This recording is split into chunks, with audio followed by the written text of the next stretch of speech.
Welcome to class number 6 class 11 economics. अभी तक हम लोगों ने 5 क्लासेस में जो पढ़ा वो डिफरेंट टाइम फ्रेम पर हमारे देश के इकोनॉमी की स्थिति को पढ़ा। हमने पढ़ा कि ग्लोबलाइजेशन प्राइवेटाइजेशन हमने कैसे किया, और पिछले चैप्टर में हमने पढ़ा कि क्योंकि हमें ग्रोथ करने के लिए पूरे देश के डेवलपमेंट की ज़रूरत है एक साथ, तो हम किसी एक स्पेसिफिक एरिया को सेंटर नहीं करके पूरे देश के क्षेत्र को अगर इकोनॉमिकली ग्रो करेंगे तभी ग्रोथ संभव है। इसके रिगार्डिंग हमने रूरल एरियाज़ में कैसे डेवलपमेंट हमने किया, उसके बारे में पढ़ा। अब हम आज पढ़ रहे हैं क्लास 6 को, उससे आगे के कॉन्सेप्ट को, कि हम जो ग्रोथ के पथ पे थे, यानी कि आज़ादी के बाद से हम लगातार रिफॉर्म्स कर रहे थे, इकोनॉमिकल रिफॉर्म्स हो रहे थे हमारे देश में, उसमें हमने अगला स्टेप कैसे-कैसे लिया। तो उसी में से एक अगला स्टेप हमने लिया जिस पे हम बात करेंगे अभी, वो एम्प्लॉयमेंट ग्रोथ का है।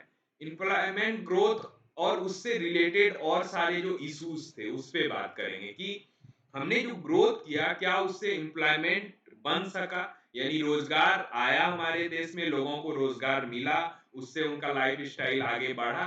इन सब चीज़ों पे क्लास 6 में हम लोग बात करेंगे। तो आते हैं पीडीएफ फाइल के थ्रू जिस पे हम चर्चा करेंगे। तो ये हमारा पहला स्लाइड है जिसमें पूरे क्लास को हमने समराइज कर दिया है कि हम इस चैप्टर में क्या-क्या पढ़ने वाले हैं। तो एम्प्लॉयमेंट ग्रोथ के बारे में पढ़ने वाले हैं। पहला पढ़ेंगे इसके रिगार्डिंग हम लोग वर्कर्स एंड एम्प्लॉयमेंट, कि जो काम करने वाले लोग हमारे देश में हैं और जो एम्प्लॉयमेंट है उसके बीच का बैलेंस को पढ़ेंगे।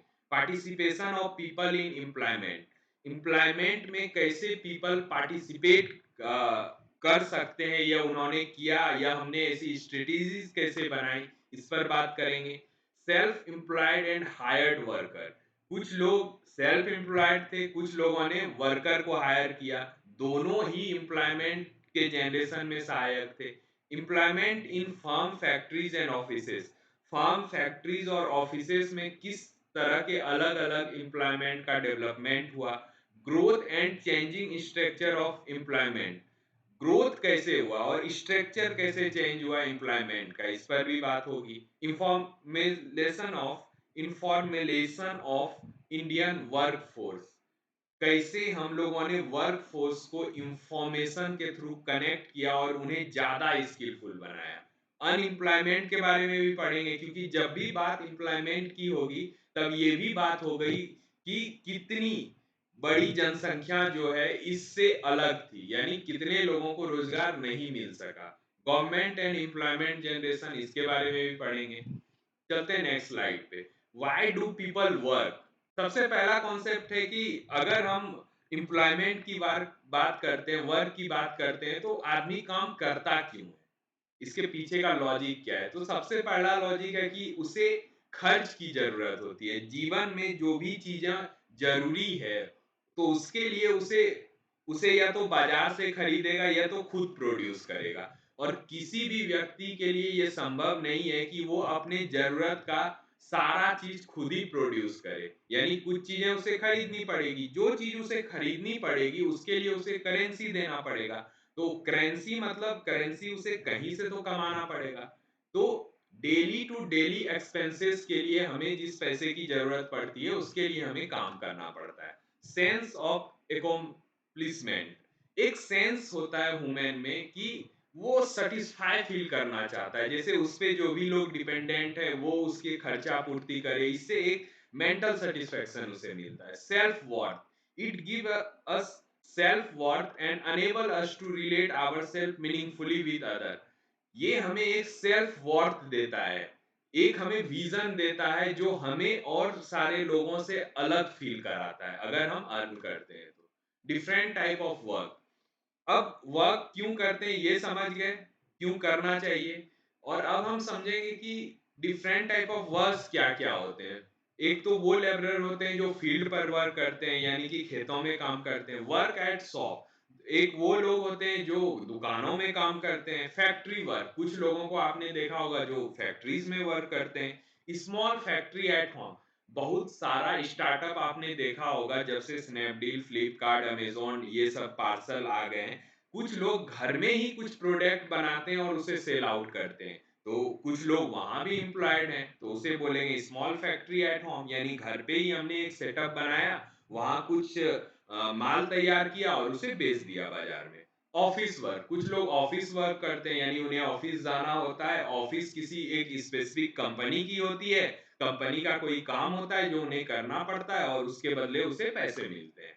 वर्क फ्रॉम होम, और अभी कोरोना के आसपास आपने ये टर्म ज़्यादा सुना होगा वर्क फ्रॉम होम का, कि आईटी सेक्टर के जो भी लोग थे उनको सिस्टम पे ही काम करना पड़ता था, यानी लैपटॉप और इंटरनेट की उन्हें ज़रूरत होती थी। और पहले क्या था, कंपनीज़ के अपने ऑफ़िसेज़ में जाके वो वर्क करते थे। कोरोना की वजह से वो वहाँ जा नहीं पाए, इसके लिए उन्होंने एक कॉन्सेप्ट शुरू किया कि हम घर से ही काम करना शुरू करेंगे। हमें लैपटॉप और इंटरनेट की ज़रूरत है, हम वहीं से काम शुरू कर देंगे। तो एक ये काम का तरीका है। तो हमने 2 चीज़ समझ लिया। अब समझेंगे कि एम्प्लॉयमेंट है क्या? एम्प्लॉयमेंट हम बोलेंगे किसे? वर्क किस तरह के होते हैं, क्यों करना चाहिए, ये समझ लिया हमने। अब समझेंगे what is employment?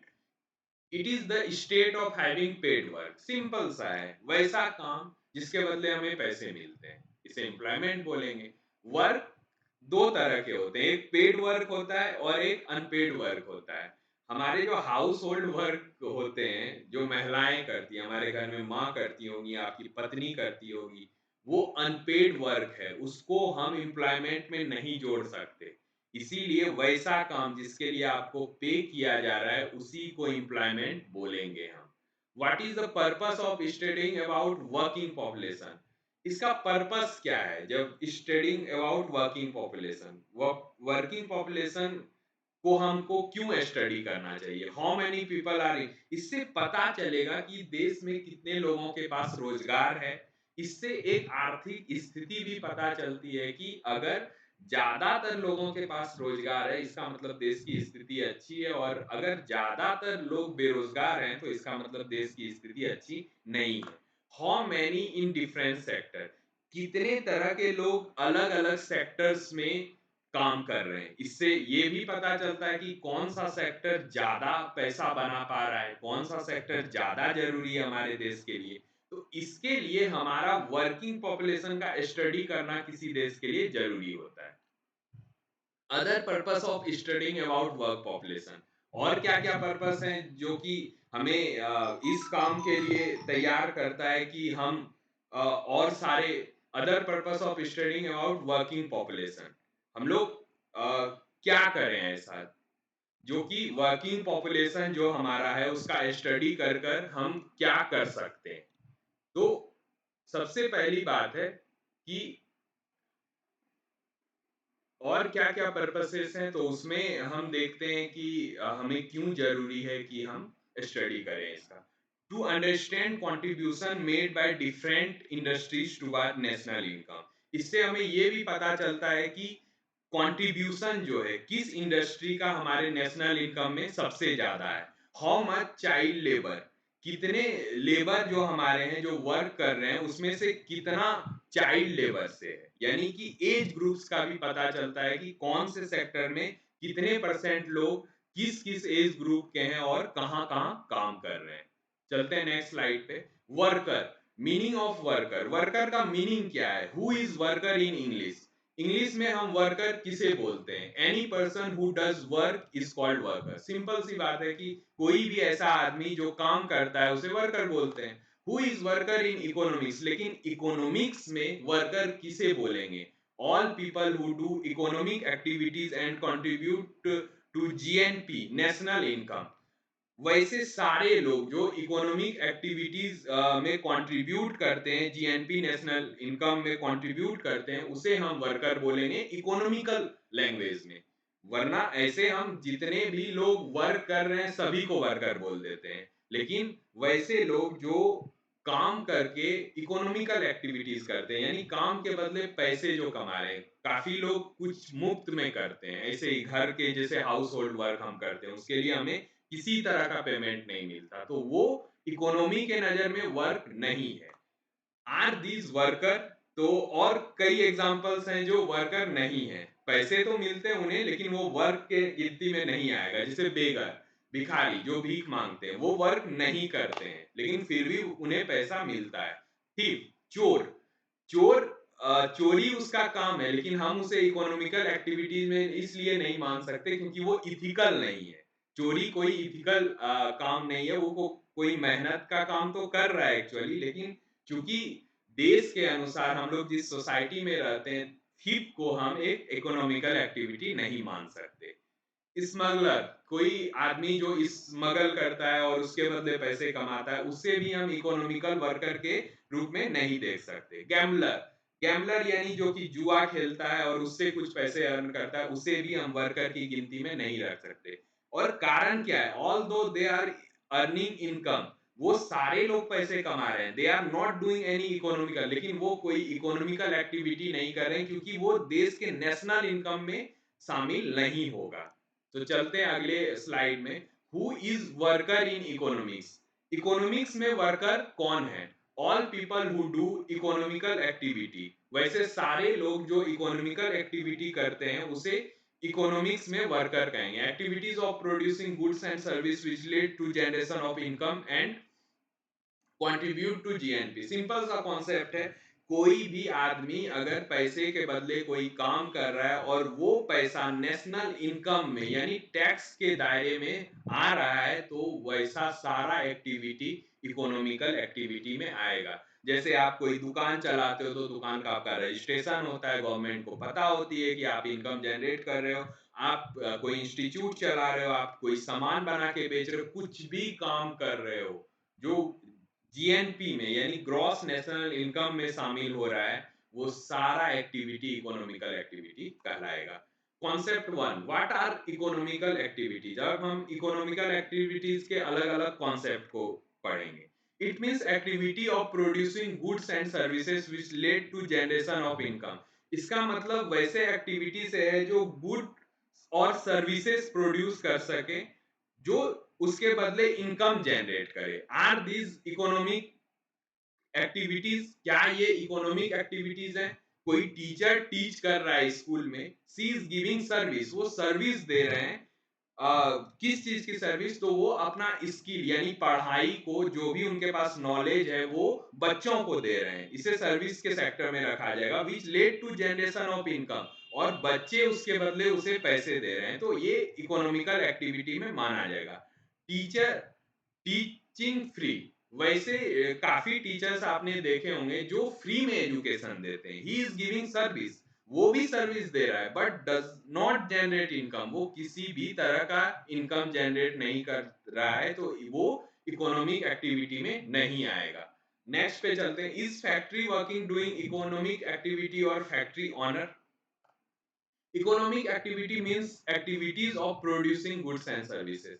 Economical activity का सिंपल सा लॉजिक है कि आप अगर कुछ गुड्स और सर्विसेज प्रोड्यूस कर रहे हो तो आपके काम को इकोनॉमिकल एक्टिविटी माना जाएगा। विच लेड टू जनरेट, जो किसी भी तरह का इनकम जनरेट कर रहा हो, फ्री में नहीं, किसी भी तरह का इनकम जनरेट कर रहा हो। तो यहाँ पे दो सेक्शंस हैं। एक, जैसे हम कोई फैक्ट्री डालते हैं तो एक फैक्ट्री ऑनर होता है और उसमें फिर फैक्ट्री में काम करने वाले लोग होते हैं यानी फैक्ट्री वर्कर होता है।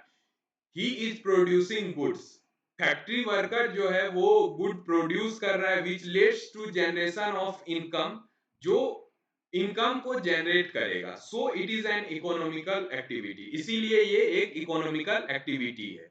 He is owing an enterprise, वो एक इंटरप्राइज ऑन करता है, विच इज प्रोड्यूसिंग गुड्स, जो क्या बनाता है? किसी वस्तु को बनाता है, which led to generation of income, और वो उसके बदले पैसे कमाता है। So it is an economic activity, इसीलिए ये इकोनॉमिक एक्टिविटी। यानी फैक्ट्री ऑनर और फैक्ट्री वर्कर दोनों इकोनॉमिकल एक्टिविटी कर रहे हैं। एक उसमें काम करके पैसा जनरेट कर रहा है और एक उसमें से काम जो लोग कर रहे हैं और सामान बना रहे हैं उसे बेच कर पैसे बना रहा है, तो दोनों इकोनॉमिकल एक्टिविटीज कर रहा है। कॉन्सेप्ट टू पे चलते हैं। जीडीपी वर्सेस जीएनपी, दोनों में क्या अंतर है? जीडीपी हम लोगों ने प्रीवियस क्लासेस में पढ़ा था। जीडीपी का मतलब है हम किसी भी देश के ग्रोथ को अगर मीजर करते हैं तो उसका एक ही यूनिट है जीडीपी, ग्रॉस डोमेस्टिक प्रोडक्ट, यानी हमने देश के अंदर कितने तरह के प्रोडक्ट या कितना अमाउंट में प्रोडक्ट जनरेट किया, इसको जीडीपी बोलेंगे। What is GNP? जीएनपी से मेरा मतलब है कि it means gross national product और national income. If we add net earning, जब हम नेट अर्निंग को फॉरेन ट्रांजैक्शन टू जीडीपी क्या करते हैं, इफ वी ऐड, जब हम नेट अर्निंग को फॉरेन ट्रांजैक्शन टू जीडीपी, जितना फॉरेन से कुछ पैसे आए, पैसे आने के बहुत सारे स्रोत होते हैं, जैसे हमने कुछ सामान किसी देश को बेचा, उसने उसके बदले पे किया, इन दोनों को जब हम जोड़ते हैं तो हमारा जीएनपी आता है। जीडीपी आप पहले समझ चुके हैं। जीएनपी का मतलब है जो हमारा नेट अर्निंग हुआ देश के अंदर, उसमें अगर फॉरेन ट्रांजैक्शन यानी फॉरेन से जो पैसे आए हैं उसको जोड़ देते हैं तो वो हमारा ग्रॉस नेशनल प्रोडक्ट बन जाता है, यानी कि टोटल कितना हुआ हमारा। ठीक है, this is taken into account while considering person is worker. ये इसलिए लिया गया है, this is taken into account, इसको अकाउंट में इसलिए लिया गया व्हाइल कंसीडरिंग, ये एजेंशन लगाकर कि पर्सन जो है वर्कर है। ठीक है, इस तरह से नहीं कि पर्सन बैठा हुआ है, पर्सन वर्कर है, इस एजेंशंस के साथ ये कॉन्सेप्ट हम लोग पढ़ते हैं। आगे जीडीपी और जीएनपी के बारे में और अच्छे से पढ़ेंगे। अभी बस आपको ये समझना है कि जीडीपी किसी भी देश का ग्रॉस डोमेस्टिक प्रोडक्ट होता है और जीएनपी किसी भी देश का ग्रॉस नेशनल प्रोडक्ट होता है, जो कि जीडीपी से किस तरह अलग होता है, जब हम नेट अर्निंग और फॉरेन ट्रांजैक्शन को जोड़ देते हैं किसमें, जीडीपी में, तो हमारा जीएनपी निकल के आ जाता है। Distribution of work force and industry. अब पढ़ते हैं डिस्ट्रीब्यूशन कैसा है हमारा वर्क फोर्स एंड इंडस्ट्रीज में। डिफरेंट इकोनॉमिक एक्टिविटीज और इंडस्ट्रियल डिवीजन, अलग अलग तरह के एक्टिविटीज और इंडस्ट्रियल डिवीजन कैसे हैं, तो पहला एग्रीकल्चर है, माइनिंग है, मैन्युफैक्चरिंग है, electricity gas and water supply है, ट्रेड है, ट्रांसपोर्ट है, स्टोरेज है, कंस्ट्रक्शन है, सर्विस है। Comparison of different sector, rural versus urban India. हम लोग यहाँ पे इस स्लाइड में कंपेयर करेंगे कि डिफरेंट सेक्टर जो है वो रूरल में कैसा है और अर्बन में कैसा है। इन रूरल एरियाज जब हम देखेंगे तो प्राइमरी सेक्टर में, यानी कि हम लोग प्राइमरी सेक्टर में एक्चुअली एग्रीकल्चर को ही हम लोग देखते हैं क्योंकि वहीं से माल तैयार होता है। उसमें 60% लोग इन्वॉल्व हैं, 20% सेकेंडरी में है जिसको हम मैन्युफैक्चरिंग सेक्टर बोलते हैं, और टर्सरी में 20% है जिसको हम सर्विस सेक्टर बोलते हैं। अर्बन एरियाज में हम देखेंगे तो प्राइमरी में मात्र 7% लोग हैं, क्योंकि आप जानते हैं कि शहरों में खेती नहीं होती है, इसीलिए प्राइमरी सेक्टर में वहां डिपेंडेंसी 7% के आसपास है। वहां क्या ज्यादा है, तो मैन्युफैक्चरिंग ज्यादा है और उससे भी ज्यादा सर्विस है, इसीलिए सेकेंडरी सेक्टर में वहां 34% लोग डिपेंडेंट है और टर्सरी सेक्टर यानी सर्विस सेक्टर में 60% के आसपास लोग इन्वॉल्व हैं। डिफरेंट सेक्टर ऑफ वर्कफोर्स, अलग अलग सेक्टर के वर्क फोर्स को जानेंगे। फार्मर ग्रो मैंगो, जैसे कि फार्मर ने आम पैदा किया, यहाँ आम का एग्जांपल हम लोग ले रहे हैं, कोई भी अनाज या कोई भी वेजिटेबल, कोई भी फ्रूट्स का एग्जांपल हम ले सकते हैं। यहाँ पे हम लोग आम को बेस बनाते हैं। आम कौन तैयार किया, किसान ने बगीचा लगाया या जिनके पास बगीचा है वहां से आम आया, ये प्राइमरी सेक्टर हुआ। फैक्ट्री प्रोड्यूस जैम, उसके बाद वो फैक्ट्री में गया और उस फैक्ट्री से वो जैम में तब्दील हुआ और जैम को फिर पैकेट में करके both mangoes and jam store in ware house.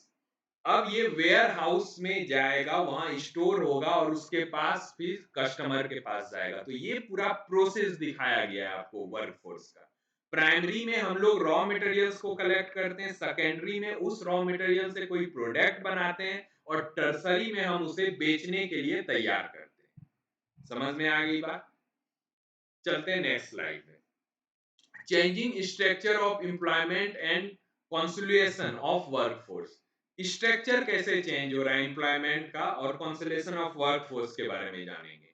तो reason for high share of self employed in India, हमारे देश में आप जब देखोगे तो सेल्फ एम्प्लॉयड जो है वो ज्यादा लोग हैं। उसका रीजन क्या है, उसका रीजन है कि आप जब नीचे देखोगे रीजन में तो majority of self employed are farmer, क्योंकि लगभग लोग खेती पर डिपेंडेंट है और जो खेती पर डिपेंडेंट है वो क्या करेंगे, खुद से कोई अनाज पैदा करेंगे तो वो तो सेल्फ एम्प्लॉयड ऐसे ही बन गए, तो इसके लिए उसकी संख्या ज्यादा है।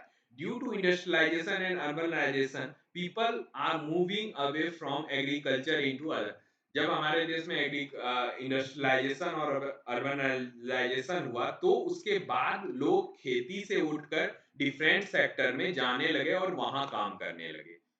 उससे पहले सारे लोग खेती पर डिपेंडेंट थे, तो सारे लोग ही सेल्फ एम्प्लॉयड थे क्योंकि वो अपने से अनाज पैदा करते थे, लोकल किसी मार्केट में बेच दिया, अपने कंजम्पशन के लिए यूज कर लिया, बस इतना भर ही करते थे।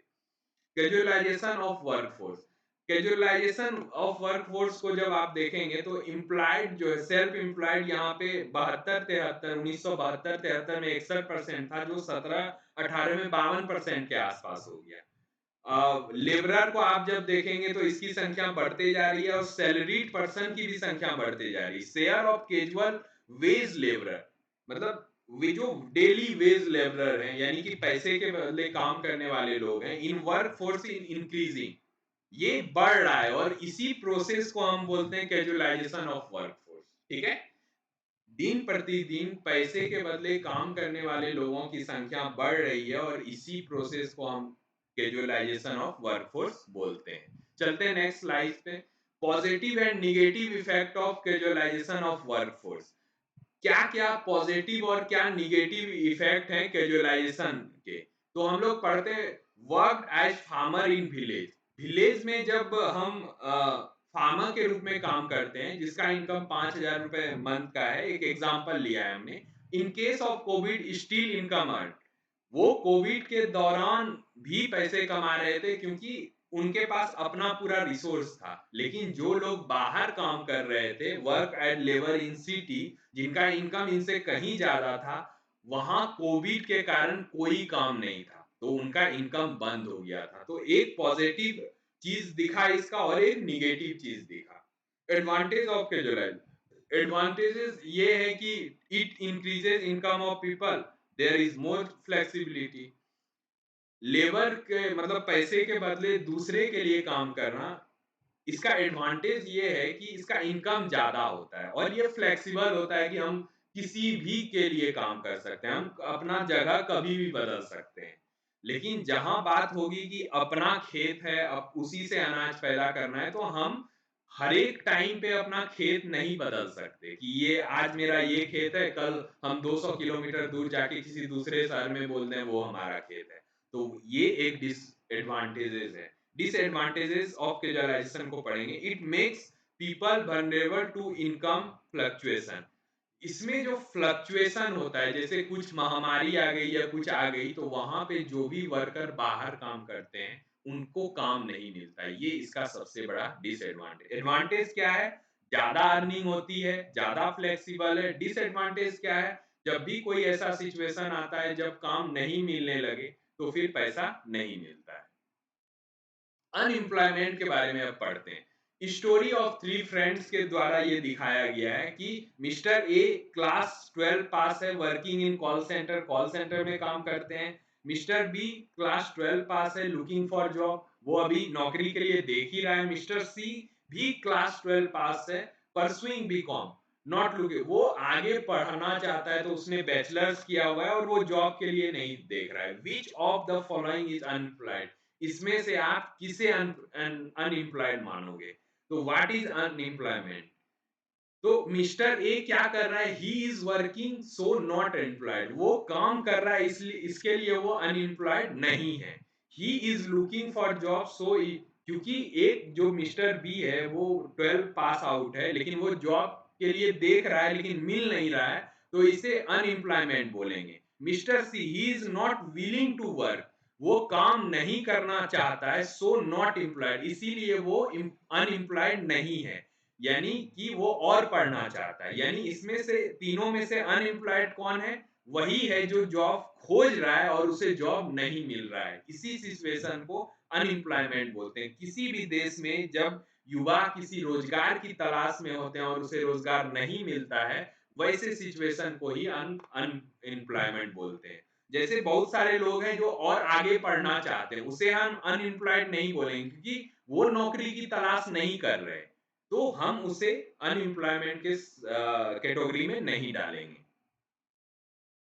अब चलते हैं नेक्स्ट स्लाइड पे, different type of employment. Employment के डिफरेंट टाइप्स क्या क्या हैं? तो पहले हम जानेंगे एम्प्लॉयमेंट के डिफरेंट टाइप्स क्या हैं, तो इससे समझ पाएंगे कि अनएम्प्लॉयमेंट क्या है। ठीक है, ये कोवर्स रिलेशन है दोनों के बीच। तो ओपन अनएम्प्लॉयमेंट, ओपन अनएम्प्लॉयमेंट यानी काम का खोज लोग कर रहे हैं लेकिन उन्हें मिल नहीं रहा है। डिस्टिंग्विश अनएम्प्लॉयमेंट यानी कि डिस्टिंग्विश मतलब सीजनल है, ये एक तरह से अभी आज मिल रहा है, या फिर बहुत सारे वर्कर हैं और काम कम है। इसका मतलब ये हुआ सीजनल अनएम्प्लॉयमेंट कि अभी सीजन पे काम पड़ता है उनका और फिर बाद में नहीं पड़ता है। सिक्लिकल अनएम्प्लॉयमेंट, सिक्लिकल से मतलब है कि कोविड 19 में जैसे शट डाउन हो गया तो कई कंपनियां बंद हो गई, तो उसके कारण उसमें जो काम करने वाले एम्प्लॉयर थे वो अनएम्प्लॉयड हो गए। टेक्निकल अनएम्प्लॉयमेंट यानी आप में कोई टेक्निकल स्किल है लेकिन आपके लिए कोई काम ही नहीं है, काम आपको मिल रहा है लेकिन क्योंकि आप में टेक्निकल स्किल है तो आपको आपके हिसाब से काम मिलना चाहिए, वो आपको नहीं मिल पा रहा है। इस सिचुएशन को भी हम अनएम्प्लॉयमेंट बोलेंगे। What is open unemployment? Open unemployment क्या है? Person openly looking for job, जब पर्सन ओपनली जॉब के लिए देख रहा है और जॉब नहीं मिल पा रही है, इसको हम अनएम्प्लॉयमेंट बोलेंगे, ओपन अनएम्प्लॉयमेंट बोलेंगे। What is distinguish unemployment? Distinguish unemployment क्या है? It is an unemployment in which more people are working in a job than actually needed. जब काम कम हो और वर्कर्स की संख्या ज्यादा हो, ऐसे अनएम्प्लॉयमेंट को हम लोग डिस्टिंग्विश बोलेंगे। क्योंकि काम कम है तो बहुत सारे लोगों को रोजगार मिल नहीं सकता, तो उसमें से काफी लोग तो जाना पड़ेगा। 10 लोगों का काम है और वहाँ 20 लोग काम करने के लिए तैयार हैं, तो इसके कारण क्या होगा, वो 10 लोग अनएम्प्लॉयड रहेंगे। What is seasonal unemployment? Seasonal unemployment क्या है? प्रोडक्शन साइकिल, जैसे एग्रीकल्चर में प्रोडक्शन साइकिल होता है, धान रोपने का मान लो अभी टाइम है कि हमें धान यानी राइस को कल्टीवेट करना है, तो राइस अभी अगर कल्टीवेट करेंगे तो फिर उसका काम मुझे अगले साल आने वाला है, तो इस एक साल तक वो उसको कोई एम्प्लॉयमेंट नहीं मिलेगा जो धान को वेव करना जानता है, जो राइस को वेव करना जानता है। तो वो एक साल का जो टेन्योर है उसको हम सीजनल अनएम्प्लॉयमेंट में गिनेंगे, क्योंकि अभी तो काम उसे मिल रहा है लेकिन वो काम उसे फिर अगले साल ही मिलेगा, बीच में उसके पास कोई काम नहीं है। What is cyclical unemployment? It is unemployment due to market fluctuation like recession, lockdown, etc. अगर मार्केट में रिसेशन आ जाए, लॉकडाउन जैसी समस्या आ जाए, उसके कारण से अगर कोई अनएम्प्लॉयमेंट हमें दिखता है, उसे हम सिक्लिकल अनएम्प्लॉयमेंट बोलेंगे। What is technical unemployment? Here people are not able to find job because of advancement of the technology. मान लिया जाए कि टेक्नोलॉजी से आप टेक्निकल कोई कोर्स आपने किया है लेकिन काम तो है सोसाइटी में, लेकिन जो काम आपको चाहिए वो काम नहीं है, तो ये भी एक तरह का अनएम्प्लॉयमेंट है। गवर्नमेंट अब इसके लिए क्या क्या स्टेप्स ले रही है? अनएम्प्लॉयमेंट को हमने पढ़ लिया, गवर्नमेंट टू जनरेट एम्प्लॉयमेंट, तो एक ही रास्ता है कि हम उन लोगों के लिए एम्प्लॉयमेंट जनरेट करें। तो role of government in employment generation, government employ staff directly many people of work. जो गवर्नमेंट सेक्टर में आप देखते होंगे जॉब बढ़ाने की बात होती है, वैकेंसीज बढ़ाने की बात होती है, वो डायरेक्ट इनडायरेक्टली क्या है? वो इनडायरेक्टली ये है कि हम लोग ज्यादा से ज्यादा लोगों को रोजगार दे सकें। Government company also employ staff, government companies जो है एम्प्लॉय को भी हायर करते हैं, वो भी एक रोजगार का साधन है। Indirect step of government, indirect साधन क्या है? मान लो कोई तरह का इंफ्रास्ट्रक्चर डेवलप कर रहा है, अब इंफ्रास्ट्रक्चर डेवलप कर रहा है तो उसमें लेबर्स की जरूरत होगी, कॉन्ट्रैक्टर होंगे, बहुत सारी गुड्स यूज होगी, बहुत सारे सर्विसेज यूज होंगे, तो इतने सारे लोगों को रोजगार मिलेगा जब सरकार इंफ्रास्ट्रक्चर पे ध्यान देगी। इंक्रीज इन गवर्नमेंट आउटपुट, मान लो गवर्नमेंट ने सोचा कि किसी दूसरे देश को सामान बेचना है, जब सामान बेचने की बात आएगी तो पहले सामान बनाना पड़ेगा और सामान बनाने के लिए हमें कंपनीज और इंफ्रास्ट्रक्चर की जरूरत पड़ेगी। तो कंपनी और इंफ्रास्ट्रक्चर की जब हमें जरूरत पड़ेगी तो काफी लोगों को रोजगार तो मिलेगा ना, तो ये इनडायरेक्ट हुआ, यानी गवर्नमेंट डायरेक्टली भी हायर करती है अपने एम्प्लॉय के रूप में और गवर्नमेंट कई मल्टीपल एक्टिविटीज करती है देश के अंदर जिसके कारण रोजगार जनरेट हो सके। तो इस चैप्टर का सारा कॉन्सेप्ट यहाँ पे खत्म होता है। हम लोगों ने क्या पढ़ा एक्चुअली? हम लोगों ने ये पढ़ा कि हम लोग एज़ एन वर्कर क्या काम करते हैं, इकोनॉमिकल साइकिल में हम कैसे हेल्प करते हैं, गवर्नमेंट अनएम्प्लॉयमेंट क्या है, कितने लोग अनएम्प्लॉयड हैं, गवर्नमेंट इसके लिए क्या स्टेप उठा रही है। तो इस तरह के कॉन्सेप्ट्स को हमने क्लियर किया और फिर से मैं वही बात दोहराना चाहूँगा कि इस पीडीएफ फाइल को आप सेव कर लें अपने पास। ये आपको किस काम आएगा? ये आपको तब काम आएगा जब आप क्लासेस को पूरा कंप्लीट कर चुके होगे और आपको रिवीजन का मन होगा, तो ये जो 10-20 स्लाइड है ना, इसको स्क्रॉल डाउन करने भर से आपका पूरा वो रिमाइंड हो जाएगा। ये फ़ायदा है इस पीडीएफ फाइल का। तो मैं बता देता हूँ आपको कि इस पीडीएफ फाइल को आप कहाँ से डाउनलोड कर सकते हो। तो सबसे पहले आपको गूगल खोल लेना है। गूगल के टैब में नॉर्मली टाइप करना है आपको कि www.evitcash.co.in। आप जैसे ही इस वेबसाइट पे जाते हो, होम पर पेज पर ही आपको स्क्रॉल डाउन करना है और यहाँ पे आपको इकोनॉमिक ज़ोन करके एक ज़ोन मिलेगा। अगर आप मोबाइल पे देख रहे हो तो इस तरह का व्यू नहीं आएगा, लेकिन आपको कंटेंट सारा मिल जाएगा। अभी हम लोग चैप्टर 6 कर रहे थे, तो आपको चैप्टर 6 पे जाके क्लिक करना है। क्लिक करते ही पीडीएफ आपके सामने खुल जाएगा और यहाँ से आप उसे डाउनलोड करके अपने पास रख सकते हो।